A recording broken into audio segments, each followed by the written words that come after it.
This is the Lone Crater YouTube. We hope this video helps. You have the materials, start folding now. Take one sticky note, peel slightly so the adhesive edge is free, fold corner to corner and press to form a sharp triangle.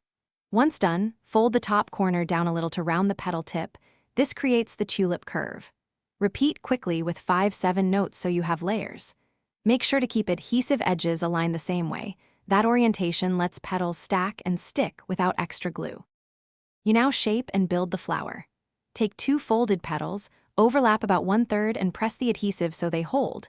This staggered overlap creates a natural bloom.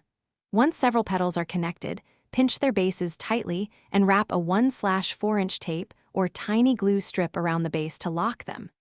Insert your stem, a thin wire or straw into the center and twist the petal bases around it, which anchors the flower and lets you bend the tulip to a lifelike angle. You're in the final steps. Finish with details that sell the craft. Gently fan and separate each petal so the bloom reads full.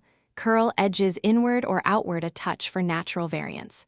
Fold 3 small green notes into pointed sepals and tuck them under the base, then wrap the stem with green paper for a clean look. If a petal loosens, apply a small glue dot or a 1 cm strip of tape at the base. That quick reinforcement. Thanks for watching. Consider subscribing if we helped you.